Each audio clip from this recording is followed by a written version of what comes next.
Sun Risers Hyderabad hat trick విజయాలు home గ్రౌండ్లో ఈసారి స్ట్రాంగ్ ఢిల్లీ క్యాపిటల్స్ని 47 రన్స్తో ఓడించారు. దీనికి ప్రధాన కారణం అభిషేక్ శర్మ దుమ్ము లేపే నాక్. జనరలీ పవర్ ప్లే ఆడితేనే వార్ వన్ సైడ్ అనుకుంటాం. మొత్తం 20 ఓవర్స్ ఆడేసాడు నిన్న 135, దాంట్లో 100 రన్స్, బౌండరీస్ ఇంకా సిక్సెస్లోనే వచ్చినాయి. హెన్రీ క్లాసెన్ నుంచి దుమ్ము లేపే ఫినిష్.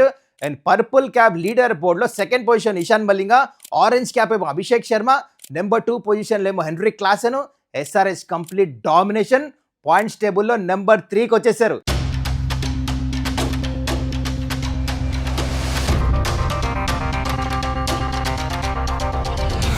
నమస్కారం, welcome to Suman's takeout. Orange army, how is the జోష్? ఇన్ డీటెయిల్ మాట్లాడుకుందాం ఎస్ఆర్హెచ్ ఈ మ్యాచ్ ఎట్లా గెలిచారో. కానీ before I get into the details, మీరు ఇంకా ఛానల్ని సబ్స్క్రైబ్ చేసుకోకపోతే kindly do that. Let's start of with the toss. నిన్న టాస్ అప్పుడు ఇంట్రెస్టింగ్ థింగ్ జరిగింది. ఢిల్లీ క్యాపిటల్స్ ఇప్పుడు దాకా అన్ని టాసులు గెలిచారు. ఎస్ఆర్హెచ్ ఏమో అన్ని టాసులు ఓడిపోయారు, 7కి 7 టాసులు. కానీ నిన్న ఢిల్లీ క్యాపిటల్స్ టాస్ గెలిచిన తర్వాత ఐ ఫెల్ట్ దట్ వాళ్ళు రాంగ్ డిసిజన్ తీసుకున్నారు. లాస్ట్ 2 మ్యాచెస్ హైదరాబాద్లో ఏం జరిగింది? ఫస్ట్ బ్యాటింగ్ చేసిన టీమ్సే గెలిచినాయి కదా హైదరాబాద్. కానీ స్లైట్లీ కొంచెం ఆ టైంలో అంటే 2-3 చినుకులు పడినాయి, కొన్ని కవర్స్ ఆన్ అండ్ ఆఫ్ అయినాయి. అవి చూసి టెంప్ట్ అయిపోయి ఏం చేశారంటే సెకండ్ బ్యాటింగ్ తీసుకున్నారు. ఇది పొరపాటు అయింది డెఫినెట్లీ. ఎందుకంటే ఎస్ఆర్హెచ్ని బ్యాటింగ్ పంపిస్తాం, అది కూడా హైదరాబాద్ గ్రౌండ్లో. డెఫినెట్లీ రాంగ్ డిసిజన్ ప్రూవ్ అయింది. చూడండి, 90+ ఓపెనింగ్ పార్ట్నర్షిప్ వచ్చింది. అభిషేక్ శర్మ స్టార్ట్ చేశాడు, కొడతాం అలా ఇలా కాదు. అయితే ప్లేయింగ్ 11లో ఒక మార్పు చేశారు, నితీష్ రాణాని తీసుకొచ్చారు ఢిల్లీ క్యాపిటల్స్. ఎస్ఆర్హెచ్ 2 చేంజ్లు చేశారు, మధుశంకర్ నడిపించారు, గుడ్ డిసిషన్. ఇంకోటి హర్ష్ దూబే కూడా, తను కూడా పర్ఫార్మెన్స్ చేశాడు. అయితే ఇక్కడ టాక్టికల్ చేంజ్ ఎందుకు చేశారంటే ఢిల్లీ క్యాపిటల్స్, నితీష్ రాణా ఫామ్లో లేపైనా ఎందుకు తీసుకొచ్చారంటే ఆఫ్ స్పిన్ వేస్తాడని. ఎందుకంటే ఇంతకుముందు చూసాం కొంచెం ఆఫ్ స్పిన్నర్కి ఇషాన్ కిషన్ అండ్ అభిషేక్ శర్మ ఇద్దరు స్ట్రగుల్ అవుతారని. పవర్ ప్లేలో వేసాడు, పని చేయలేదు. అంటే ఫస్ట్ ఓవర్ బాగానే వేసాడు, సెకండ్ ఓవర్ వేసినప్పుడు అందుకున్నాడు. అభిషేక్ శర్మ ఎట్లయితే కొట్టాడు 20+ రన్స్, అక్కడ మొమెంటం అందుకున్నారు. అయితే ఇక్కడ ఒక ఇంట్రెస్టింగ్ థింగ్ చెప్పాలి. పవర్ ప్లేలో ఏం జరిగిందంటే అభిషేక్ శర్మ ట్రావిస్ హెడ్ ఆడుతున్నప్పుడు ఎంగిడి 2 ఓవర్లు వేసాడు పవర్ ప్లేలో. ఆ 2 ఓవర్స్ నేను అనుకున్నా చూసి ఆడతారని. నో, చూడండి, this is what make this opener special. కొట్టేశారు, 10 రన్స్ per ఓవర్ కొట్టారు ఎంగిడిని కూడా. Abhishek Sharma step out mid off పై నుంచి, కవర్స్ పై నుంచి, అంటే ఏ బౌలర్కి రెస్పెక్ట్ ఇయ్యరు. That is what makes them special. నిజంగానే ఇది is completely out of the box. Main బౌలర్నే కొట్టేసి ఇంకా వేరే బౌలర్స్ ఏమేస్తారు?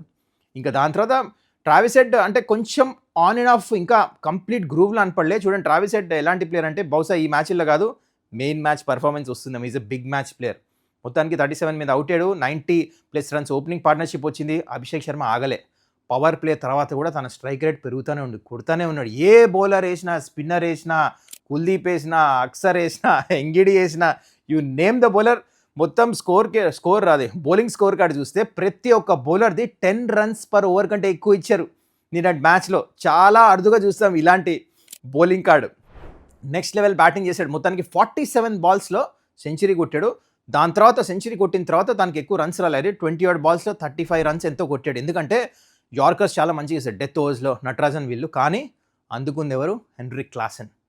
సూపర్ బ్యాటింగ్ చేశాడు. జస్ట్ లెంత్ మిస్ అవుతే ఆ 6లు 250 పైన స్ట్రైక్ రేటు, బ్రిలియంట్ బ్యాటింగ్ చేశారు. మొత్తానికి హైదరాబాద్ రీచ్ 242, మ్యాసివ్ టార్గెట్ అది ఈ పిచ్ మీద. అభిషేక్ శర్మ రికార్డులు అన్నీ బద్దలు కొట్టేశాడు. మొత్తానికి 9 సెంచరీస్ రికార్డ్ అది, along with Virat Kohli 25 years లోపల 8 or 9 సెంచరీస్, అదొక రికార్డు. దాని తర్వాత ఐపీఎల్లో టాప్ 2 స్కోర్స్, ఇండివిజువల్ స్కోర్స్ కూడా తన దగ్గరే ఉన్నాయి. ఇంకా చెప్తా ఉంటే ఇంకా వస్తూనే ఉంటాయి రికార్డ్స్ అన్నీ. మజా వచ్చేసింది. ఇదే పిచ్ అంట, ఇదే గ్రౌండ్, ఉప్పల్ స్టేడియంలో second century, IPL century Abhishek Sharma కొట్టింది. సో ఫేవరెట్ పిచ్ కూడా ఉప్పల్ స్టేడియంలో తనకు ఆడింది. And brilliant. అంటే నాకు ఆ సెలబ్రేషన్ కూడా నచ్చింది. జనరల్ ఇప్పుడు ఇట్లా అంటాడు కదా, ఇట్లానే ముందు ఇట్లా అన్నాడు. సో చూడండి, హీఈస్ హ్యావింగ్ ఫన్, రిలాక్స్డ్ ఉన్నాడు. అండ్ ఆఫ్ స్పిన్నర్కి ప్రాబ్లము, వరల్డ్ కప్లో అది ఇది, అభిషేక్ శర్మ ఏమవుతున్నారు, దుమ్ము లేపే ఫామ్, రైట్ టైంలో వచ్చేసాడు. Good news for SRH. Okay, anyways 242 target. క్రికెట్లో ఏం చెప్పలేము, ఎప్పుడు ఏమైనా అవ్వచ్చు, ఎస్పెషల్లీ గుడ్ బ్యాటింగ్ పిచెస్ మీద. కానీ once Delhi captains came in to bat, ఎప్పుడు గేమ్లో అనపడలేదు. నన్ ఆఫ్ ద ఇయర్ మొత్తం 20 ఓవర్స్ వాళ్ళు బ్యాటింగ్ చేసి ఎక్కడా అసలు వాళ్ళు మ్యాచ్లో ఉన్నట్టే అనపడలేదు. అయితే ఇక్కడ క్రెడిట్ ఎవరికి ఇవ్వాలంటే బౌలింగ్ యూనిట్ చాలా మంచిగా చేశారు. ప్లాన్ ప్రకారం మధుశంక ఇనిషియలీ ఫస్ట్ వికెట్ తీశాడు, శ్రీలంక నిశంకాని స్వింగ్ చేశాడు. తను కూడా ఒక కొత్త టైప్ స్లోర్ వన్ ఇట్లా వేస్తున్నాడు, బాల్ మెల్లిగా ఫ్లోట్ అవుతుంది. Very impressive debut for SRH. Looked in control. And ఇంకో బౌలర్ ఇషాన్ మలింగా 4 వికెట్లు తీసుకున్నాడు, పర్పుల్ క్యాప్ సెకండ్ పొజిషన్లోకి వెళ్ళిపోయాడు, సూపర్ బౌలింగ్ వేశాడు. కానీ ఇంకో బౌలర్ గురించి చెప్పాలి, Sakib. I kept telling you guys ఈ బౌలర్ గురించి ఎంత మంచి బౌలర్ అని చెప్పేసి. నిన్న మ్యాచ్లో ఒకటే వికెట్ తీశాడు, main wicket KL Rahul wicket. కానీ తన అనాలిసిస్ చూస్తే చూడండి 7+ ఉంది అంతే. వేరే బౌలర్స్ అన్ని హై ఉంటాయి. అది కూడా ఇలాంటి హై స్కోరింగ్ ఎన్కౌంటర్లో 7 రన్లే ఇచ్చి కేఎల్ రాహుల్ వికెట్ తీశాడు. అది కూడా is playing his first IPL season, find of the season. Sakib మాత్రం వెరీ వెరీ ఇంప్రెసివ్. చూడండి రైట్ టైంలో మొత్తానికి and everything is falling in place, especially bowling. Batting ఎటు దుమ్ము లేపుతారు. సో ఈ మ్యాచ్ 47 రన్స్తో అది కూడా కన్విన్సింగ్గా గెలిచారు. ఢిల్లీ క్యాపిటల్స్ ఎప్పుడు గేమ్లోనే అనపడలేదు, సెకండ్ హాఫ్లో గెలిచేశారు. పాయింట్స్ టేబుల్లో డైరెక్ట్ 3rd పొజిషన్లో గెలిపారు. ఇప్పుడు చూడండి ఇంకా 7 మ్యాచెస్ ఉన్నాయి, అంటే ఇంకా హాఫ్ ద టోర్నమెంట్ ఆడేశారు, హాఫ్ మిగిలి ఉంది. Pat Cummins yet to come, most likely is going to come from next match ఆర్ఆర్తో. ఆర్ఆర్ హోమ్ గ్రౌండ్లో ఉంది మ్యాచ్. సో ప్యాట్ కమిన్స్ వస్తే ఇంకా స్ట్రెంత్ అయిపోతుంది టీము. జస్ట్ ఇమాజిన్ 7లో ఇంకా 4 మ్యాచ్లు గెలవాలి క్వాలిఫై అవ్వడానికి. So this is going to be massive. I'm very confident, ఎందుకంటే ఎప్పుడు టోర్నమెంట్స్ గెలవాలంటే గుర్తుపెట్టుకోండి, బ్యాటర్స్ కాదు గెలిపించేది, బౌలర్స్. అండ్ అలాంటి బౌలింగ్ యూనిట్ సడన్గా మంచిగా ఫామ్ అయిపోయింది. Everyone is looking in groove. బ్యాటర్స్లో కూడా orange cap Abhishek Sharma number 1 position, number 2 Klaasen finisher కింద. దాని తర్వాత బౌలింగ్లో సెకండ్ పొజిషన్లో ఇషాన్ మలింగా ఉన్నాడు, హర్ష్ దుబే వికెట్స్ తీస్తున్నాడు.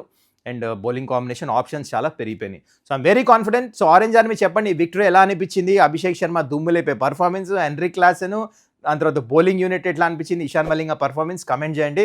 అండ్ 4 games గెలిస్తే క్వాలిఫై అయిపోతారు. వాట్ యూ సే, ముందు ఎలా ఉండబోతుంది ఆరెంజ్ ఆర్మీ పర్ఫార్మెన్స్?